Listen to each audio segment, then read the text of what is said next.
आलमी बैंक ने पाकिस्तान के लिए 30 करोड़ 40 लाख डॉलर कर्ज की मंजूरी दे दी है। एलामिया के मुताबिक प्रोग्राम के तहत विफाक और पंजाब में पब्लिक फाइनेंस मैनेजमेंट सिस्टम को मजबूत किया जाएगा। इस कर्ज से चलने वाला प्रोग्राम पब्लिक सेक्टर के माली उमूर में बेहतरी लाएगा।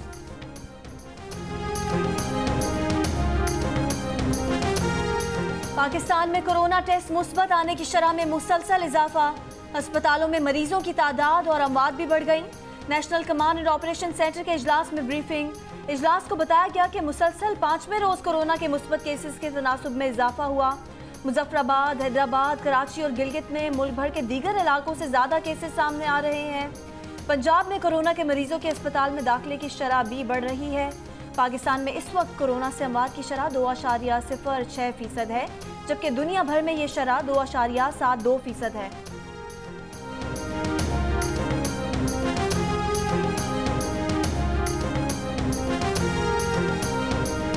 वज़ीर सेहत पंजाब डॉक्टर यास्मीन राशिद कहती हैं, सर्दियों में लोगों की क़ुव्वत मुदाफ़ियत कम होती है।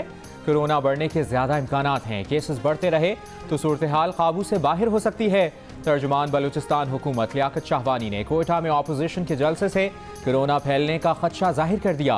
प्रोग्राम जियो पाकिस्तान में गुफ्तगू करते हुए कहा, बलूचिस्तान के अलावा तीनों सूबों में कोरोना केसेस की तादाद ज़्यादा है। तीनों सूबों से आने वाले PDM कारकुन कोरोना साथ लाएंगे। ऑपोजिशन के दीगर जलसों में भी कोरोना SOPs का कोई ख्याल नहीं रखा गया।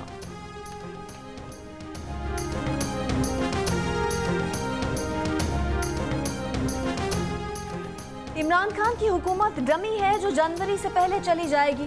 मुस्लिम लीग नून के नायब सदर मरियम नवाज का एक बार फिर नए साल से पहले हुकूमत को घर भेजने का दावा। कहा कि कराची वाक़े की इंक्वायरी की जरूरत नहीं, हर चीज रिपोर्ट हुई है। इंक्वायरी रिपोर्ट अवाम के सामने लाई जाए। कराची वाक़े पर उन्हें बुलाया गया तो गवाही देने जरूर जाएंगी।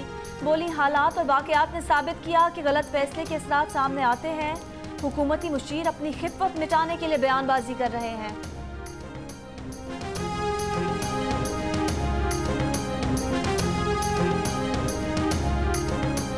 ऑपोजिशन की असल जगह पाकिस्तान की जेलें हैं। यकीन दिलाता हूं कि नवाज शरीफ 15 जनवरी तक पाकिस्तान की किसी जेल में होंगे। वज़ीर इत्तलात शिबली फराज का प्रेस कॉन्फ्रेंस में ऐलान। कहा, मरियम एक तरफ कहती हैं इंक्वायरी हुई तो पेश होंगी, दूसरी जानिब कहती हैं कराची वाक़े की इंक्वायरी की ज़रूरत नहीं, झूठ इनकी घुट्टी में है। बोले, ये बताएं कि अपने दौर में किस तरह चादर चार दीवार का तहफ़्फ़ुज़ किया। मॉडल टाउन में ख़वातीन पर फायरिंग की गई, बेनज़ीर की तस्वीर हेलीकॉप्टर से गिराई गई। क्या उस वक्त चार दीवारी का तक़द्दुस नहीं था? शाही ख़ानदान खुद को कानून से बालातर समझता है।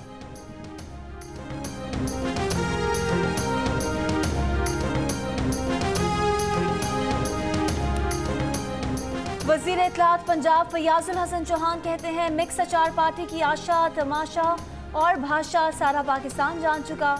इनकी आशा और ख्वाहिश NRO की है, इनका तमाशा करप्शन, लूटमार और मनी लॉन्ड्रिंग का है।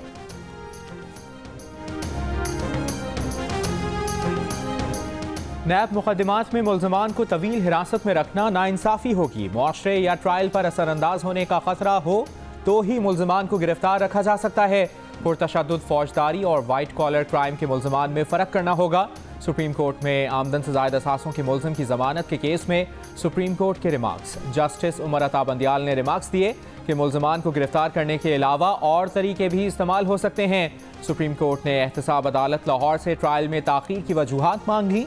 कहा कि बताया जाए कि आम तौर पर नैब मुकदमात में ताख़ीर क्यों होती है। एहतसाब अदालत से नवंबर के तीसरे हफ्ते तक रिपोर्ट तलब।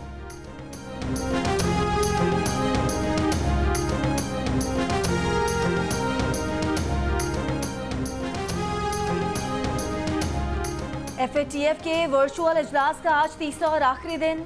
पेरिस में जारी इजलास में मनी लॉन्ड्रिंग और टेरर फाइनेंसिंग के खिलाफ इकदाम का जायजा। पाकिस्तान का नाम ग्रे लिस्ट से निकालने या बरकरार रखने का फैसला आज मुतवक्के। पाकिस्तान का नाम जून 2018 से FATF की ग्रे लिस्ट में शामिल है।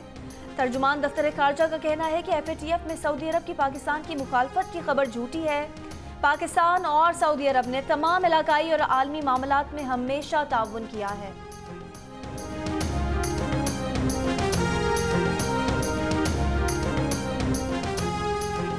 सूबाई असम्बली ने जजीरों पर अहम करारदाद मंजूर कर ली। सब एक हो जाएं तो कानून शिकन कामयाब नहीं हो सकते। वज़ीर आला सिंध का हाई कोर्ट बार सखर में तकरीब से खिताब, कहा जज़ायर से मुतालिक सदारती ऑर्डिनेंस आइन की खिलाफ वर्जी है। 18वीं तरमीम के बाद 12 नॉटिकल माइल्स के अंदर जो कुछ भी होगा सूबे का होगा।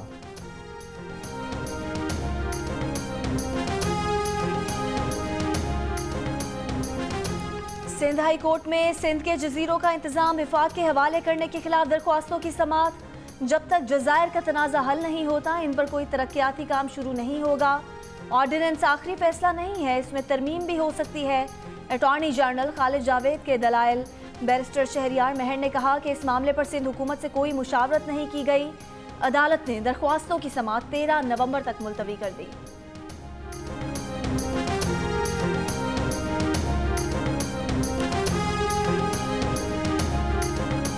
वफाकी वज़ीर अली ज़ैदी ने कहा है कि मज़ार क़ायद की बेहुरमती को हफ्ता गुजर गया मगर इजहार नदामत के 2 जुमले अदा नहीं किए गए।